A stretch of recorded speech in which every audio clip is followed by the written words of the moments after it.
Two friends, Alan Dale and Gerry Carew, who grew up just a few streets apart in St. John's East End, have been separated by Canada's geography for 3 decades. They came together virtually during the pandemic to chat about like-minded interests. Alan lives in PEI and Gerry in Newfoundland. Thriving in remoteness has been a common theme for both of them during the pandemic. Gale Force Wins, the podcast is the result.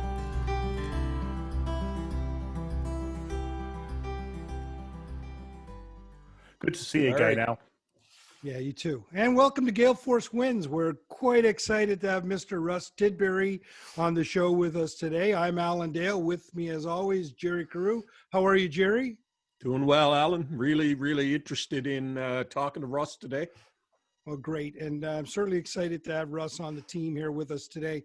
Russ, you won't recall this, but we met some 8 years ago at a defense trade show in Ottawa, Canada. I know you remember meeting there, but it was at that trade show I asked you if you would join my LinkedIn profile.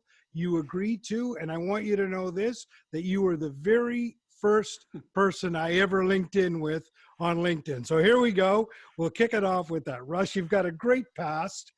You were in the Royal Navy. Went on to have a great career with the Royal Navy and then into business. And you and I had the pleasure of working together throughout the years and indeed got to travel around the world a little bit together. And it was a real pleasure to work with you. Tell us a little bit about yourself, Russ. Yeah, you're right. I came from a naval background. So my grandfather was in the Navy for 35 years. He was on the Hood, which is a very large ship, a very famous ship in the UK Royal Navy. He was made up to Chief Petty Officer, and he actually left it the day it sailed for the Bismarck. So he took it something to his grave that it was a part of him that he always felt almost shameful about, that in fact he wasn't on that ship, which you probably don't realize, or you may realize that only 3 survivors out of 1,500 men. Wow. So I had I had all the stories. My father was a Royal Marine, and so I had all those stories that I listened to as a child, and so it was always going to be, I was going to join the Royal Navy. I joined it. There were some good times and there were some bad times, but you never remember the bad times, do you, Al? No. You only remember the good times. You certainly don't remember the times you sat on watch looking at a gauge for 4 hours, but you do remember the good times where you go ashore with your buddies and having a real good time. So yeah, I spent 22 years in the Royal Navy, just over 22 years in the Royal Navy, and traveled to every single continent, including Antarctica. Spent some time with the British Antarctic Survey. I was a diver in the Navy, a secondary role, and was seconded with the British Antarctic Survey, diving underneath the 66 parallel. So that was really interesting. Cold. Yeah. Didn't want to get out of the boat, that's for certain. But yeah, so that was really enjoyable. A lot of the guys didn't like it because there wasn't very much to do. You didn't have any reception, for example. But for me, I took, 3,500 slides as it was then. I really enjoyed that. And then I also spent some time, as you mentioned, down the Falklands during the war. And then subsequently, I went down a couple of times as part of the peacekeeping tours that they have. Bosnia, I was in Bosnia, and also in the Gulf War. So yeah, I've had a busy and a varied life, and one that I look back on and I think, I've had a great time. I've been, it's been very, very fortunate, my life, mainly because I then met my wife, Tina, and we had 2 great kids. And yeah, we've had a really good time. My wife has been very supportive of both careers, both in the Navy and my civilian streak. And I really am a very lucky person. Yeah, Russ, common theme amongst our guests that a supportive partner seems to be a bit of a key to success. I know that Gerry and I both have that as well. And it gives you a really solid footing kind of to step out every morning when you know that you've got a really supportive partner at home to sometimes let you do the crazy things that you want to do, not unlike what we're doing now. Russ, it seems like every time the Royal Navy was in a bit of a dust up, you were there. Kind of interesting.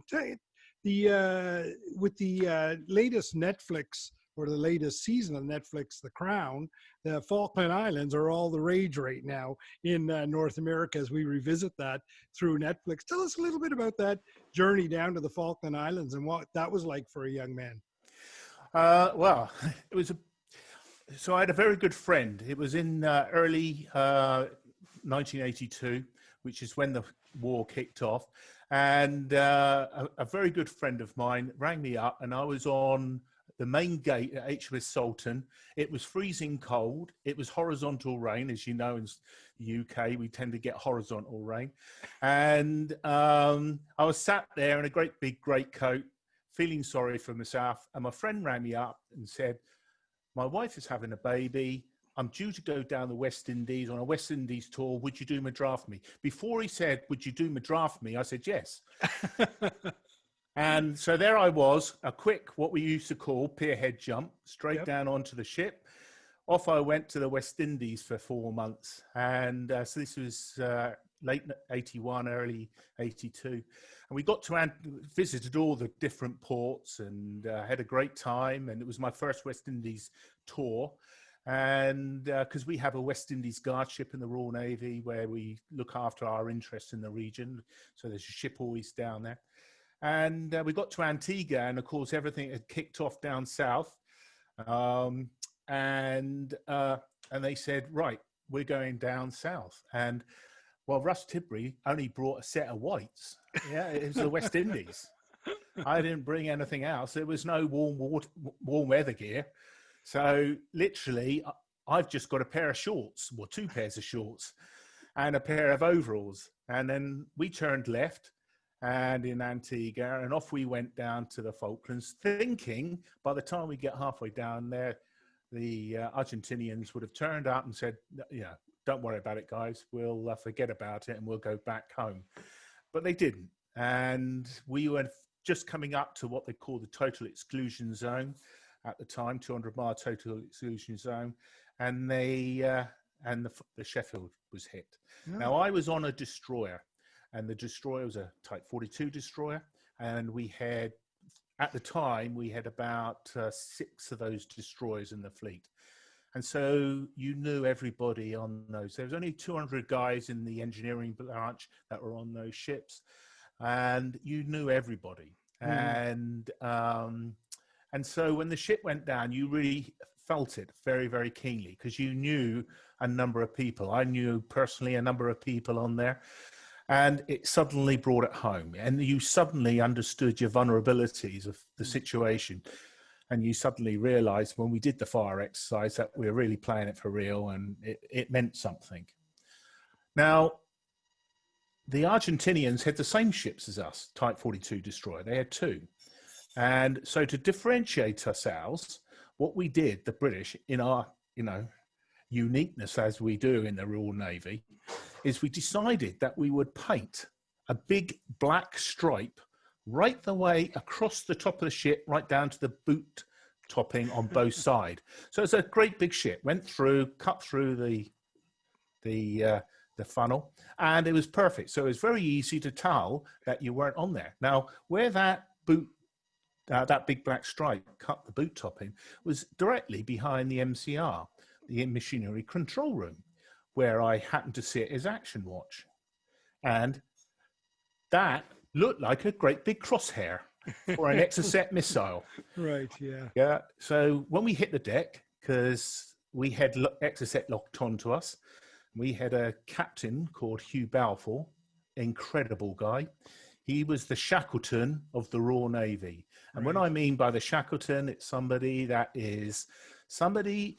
who in normal life doesn't really shine, but under intense situations, he is somebody who shines, takes control, and you fall easily behind that person. And I'm sure you've met the same type of person. And he used to get us onto the upper deck, onto the flight deck in the Falklands in the middle of winter, and the waters were terrible. And he got us into a huddle. It was all voluntary. And we had a little tiny prayer, the seaman's prayer. And we had it in a little tiny cellophane pack. And we would all together in a huddle, like a rugby huddle, Mm. we would chant that prayer, and it was something that was you felt something. Right. You felt something that I'm not a religious person, but you felt something there that was Right. something special. Yeah. And and that for me, I mean, we went through many times. The XXX attack was a prime one. There's some argument we took it out. There's some argument others took it out. But we've always claimed that we took it out. We were the highest scoring ship down there. I don't know, we took out a number of planes. And we were the first ship that went into San Carlos Sound. And for me, it was a defining moment in my career where you change from being a young lad to a man. And I took that forward in my career. And when I became chief, you know, the guys that are underneath me, I try to inspire them with the same stories. You know, we used to call them dits, you and I, but I try to inspire them. I try to put them that, you know, you're in a Navy to do a job. You're in a Navy to enjoy that job. But at the end of the day, you've got a job to do, and it's important that you do it properly. Fascinating story, Russ. I can feel the passion there. I felt like I was almost in the moment there for a second. Gerry, your thoughts? Well, yeah, I mean, I was just reflecting on it. I've actually never spoken to anyone, Russ, that's been there.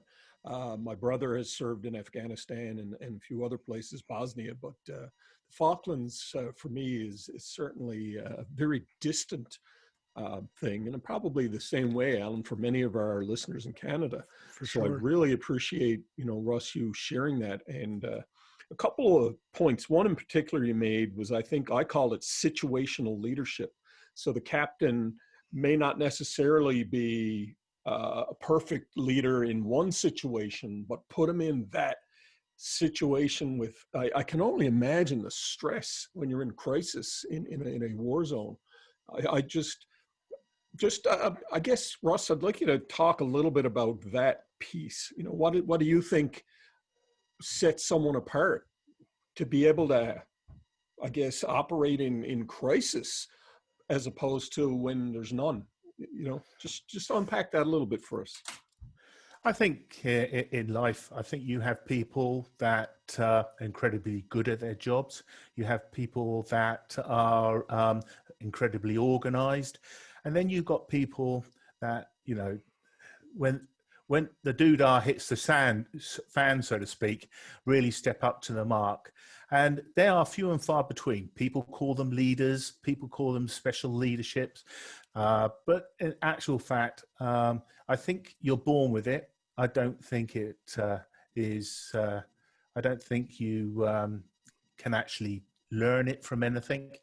I think it's just something that you develop, but you are born with that innate capability. You know, when you're a kid, somebody falls down, your friend falls off his bike or something, you go and pick him up. Yeah. And I think those people, and you know, we've all been in that situation. We all see that situation where we've been in, we've helped somebody else, but there's that person that always helps somebody. Yeah. And I think he's the one that's going to grow in his own self as he goes through his career, as he goes through his life. And this Hugh Balfour was one of those guys. And as I said, Shackleton, who's my hero, is another one of those people. You know, they used to say about Scott and Amundsen and Shackleton in one term in as such, with if you wanted to get a job done properly, then you want to go with Scott. He would organize it. Everything would be organized very well. If you wanted to get to your objective quickly, then you need to choose Amundsen because he's going to get there quickly. And as you know, he beat Scott to the South Pole. But if everything else fails and it's all down amongst you, then and this is what they say, it's Shackleton, Shackleton, Shackleton. Right. And that is the type of guy. And you need to read. And if there's one thing I can share with all your listeners, is there's one book you must read, and that is South by Shackleton. It's a compelling read. Fantastic read. It's still available. And I read it every couple of years, and it inspires me to what he'd actually achieved down there. 8,000 miles away. Yeah. Maroon. Russ, fantastic. You're right. And the way I often describe that is I like to surround myself with people who run towards gunfire and not away from it. I like to surround myself with the people that are willing to kind of help like that. So that's fascinating, Russ. But I mean, you have become that throughout your business career as well. You're always one to lend out a hand. I mean, right back to my initial point. I mean, I don't want to draw the parallel, but you were right there to help me start my career by starting my social profile and getting me going. And then when I joined the company, you took me under your wing and you kind of showed me the ropes. And you're one of those guys to me. So tell us a little bit about like leaving the Navy and then kind of coming into private sector and how you navigated that. Yeah, well, let me be clear. When I left the Navy after 22 years, I didn't want to leave the Navy. I wanted to stay. I wanted to do another 10 years. And I wouldn't say I was desperate, but it basically, we had to go. And so there was a lot of trepidation there. There's no two ways about it. But like what we do, we prepare. And it's all about prepare, the 5 Ps or whatever they call it. And I prepared. So whenever I joined a ship, I used to trace systems and make sure that I knew where every valve was. So if anything happened, I knew where it was. When I joined the civilian street and the company I was in at the time, I prepared. I got all the documents out relating to this particular product that we did, and I learned everything about it. Everything. And I prepared for it, and I understood exactly what the question was before the person asked it. And so that's what I do. Everything I do, I like to prepare for. I like to be in a position that I have that answer before it's asked. Right. Yeah, that's a great piece of advice for sure. And of course, and you and I both realize, and Gerry as well, that, the best laid plans, you've always got to remain agile and adaptable. But you're right. If you understand the foundation of what it is you're doing, there's not much that can stump you along the way, eh? No, exactly. Yeah. Yeah. There's nothing worse than being in a situation where you're not prepared. And I'm similar to you, Russ. I like to prepare. But, with different things happening, I find sometimes I've been caught in a lack of preparation. And I find that to be the most painful experience it's a bad that feeling I've ever had, Russ, you're now in a different phase of life. Professionally, you've done very well, both in your military service and in your private life. And now I know that you have grandchildren. And tell us a little bit about that, how that adds to you as a person right now. Because I'm not there yet, but I hope to be one day. And I'm curious from a businessman's point of view, how does that add texture to you? It means everything. Your whole life has changed. And the best way of describing that is also when you first join the Navy, again, going back to the Navy, is that everything is around the Navy. Your whole life is the Navy. And then you meet your girlfriend and it changes somewhat. Yeah. So you're writing letters to somebody that you wouldn't normally write to. Then you have your first child and everything changes. It flips from the Navy to your child and your wife. And it's the same with grandchildren, where my children now have grown up clearly, and they're in the situation they've made their own life, and I'm very proud of them that they have made their own life, and they are now growing, and they're telling me what to do. Very, very challenging, and but suddenly they have their first grandchildren. My first granddaughter, Ava. And she is unbelievable. She's changed everything about us. It's brought my wife and me closer together, believe it or not. And we've got a good relationship. It's brought us closer together because it's almost like we have a joint interest. Mm-hmm. And, unfortunately, my wife doesn't like cars or woodwork, and which is unfortunate. I try to get her involved in that, but for some reason she hasn't. But grandchildren, it's great. So everything. I'm making a rocking horse, a proper carved rocking horse, full size. And I've got a doll's house I've made for the kids when they were young. I'm going to reinvent that. I'm going to put an extension on, and it's all lit up and everything. And it's up in the loft at the moment. That'll be coming down, and I'm going to be doing that. But everything is about my granddaughter, and I hope to see we're going to get some more. And I'm really looking forward to seeing my granddaughter and my grandchildren, hopefully in the future, develop. And I want to be part of that development. Yeah. You know, I'm a big swimmer. Oh, I was a big swimmer. And I want to teach them to swim. I want to see them how they can develop. And yeah.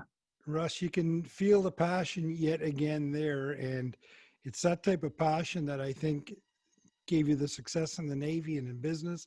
And here we are right back to that passion again. Gerry, your thoughts on that? Well, you know, I couldn't help but reflect on my own family as Russ was talking. You know, Russ, I'm 54 years of age. I have a 17-year-old and a 13-year-old. So I'm a little bit at a different stage at my age, having younger children. But I look to them to the future, you know, and I reflect now, especially with the pandemic, where it forced me for the first time in 30 years to slow down. And I reflect on, I don't reflect, I kind of think to the future, you know, where's my 17-year-old going to be in 10 years? He'll be 27 in 10 years' time. I'm sure, Allan, you probably have the same thoughts. He's now just starting to, he had his first job. It was a retail job, went very well. Month ago, he decided after a year that he's, you know, not going to stay in that role. But I personally have juggled the desire to be successful in business with the challenge of being ever present at home. And I find now in my life, I'm here, but listening to you talk about grandchildren is just something special. You know? It's a very special thing, Gerry. And, you know, it's something that I'm very, very fortunate that I'm sharing it with everybody. You know, my children are a lot older. One is 31 and one is 26. But I've been very, very fortunate with my children. They've only brought me happiness. I have had no pain whatsoever with my children. And one is married. They're married to a fantastic guy. And he's like my own son sort of thing. He's in the army. He's a captain in the army, EOD, or what they call an ATO. And then I have hopefully a future son-in-law who is also a great guy, very, very helpful. And, you know, I've been very, very fortunate. So I think, you know, to be blessed with something like that is something that I think we all want to achieve. Because at the end of the day, it's legacy for yourself. You know, you want to be handing something over, something that is going forward in terms of genes and all the rest of it, that's going to help the rest of the world. And my daughters, and hopefully we're going to be doing that. Certainly they're making an impact already. Russ, it's funny, everybody measures success differently. Some people have different metrics for it. But what you just described there is success to me. That's fantastic. Russ, you guys in the UK are a little bit, I would argue, ahead of North America as it relates to the vaccine and as it relates to getting back to work and all that kind of stuff. Give us your thoughts on working kind of remotely, or how that's been for you for the last year. You're in your office now. Normally you're on the road, traveling the globe, doing business. But how is the future going to look for you in a remote setting? You and I had a little conversation not so long ago about your thoughts maybe moving to a little island. Gerry and I both live on islands. You've been on both of them. Gerry in Newfoundland and me in Prince Edward Island. Give us some thoughts on working remotely, what you think of that. Well, initially I went into it and I thought, great, I don't have to go through all the traffic jams that we normally do. And as you know, you've been into the UK and there's a lot of those. And you're on PEI, you know all about roundabouts. We know all about roundabouts, but they work completely different. And so, you know, initially you think, fantastic. I get up, I come down, I do my work. But we are gregarious people. You and I and Gerry, we're gregarious. We thrive on interaction with other people. And although we have this fantastic format where we can speak to people so far away and interact with them, the issues is that it's very 2D. There's nothing like being being with that person in the same room, interact with him just by putting your hand on his arm, to signify that he's right or something like that. Or as you move to one side to pat him on the shoulder, it means so much. Yeah. Mm-hmm. And we tend to have emojis to try and show emotion, but it doesn't show the emotion that you and I understand. Maybe that will change in the future. I don't know. You can't leave a banana in a guy's bed in Beijing, for example. You want to tell the crowd about that, Russ? Well, Al is somebody that likes to, thanks for bringing that up, Al. Al is somebody that likes to be on, when I say on top, he likes to be at the top of the pile, and he's certainly somebody that everybody aspires to. And I've always enjoyed Al's company. But as in the Navy, you can't let somebody grow too much. You need to cut the legs from underneath him quite quickly. And the way that we achieved that was we were in China, and we decided, it was China, wasn't it? Was it China? Beijing, yeah. Beijing, yeah, it's Beijing. And it was a lovely hotel, and we were in the room, and we were trying out, a tailor came up, hadn't he? Yeah. And we were getting suits done, each of us. And we decided, me and another guy that we were working with, that we needed to cut your knees from underneath you. And I must admit, it's my idea. You had this lovely, lovely bowl of fruit, and we thought it would be such a waste for it to go to waste. And so we decided that we will put the banana between your sheets. That's not going to do anything. So we squashed it up a little bit. And so it was a bit of a mess. And of course, we finished, quite late. So you had no chance of going to room service and asking for a new banana. But you had the ignominy the next day when the cleaners had cleaned the mess up and wondered what the hell was going on. Yeah, I must say that when you grind a banana into a white bed sheet, it doesn't look very appealing the next morning. And let's just say the cleaning staff in the hotel got quite a kick out of that. It was, I bet.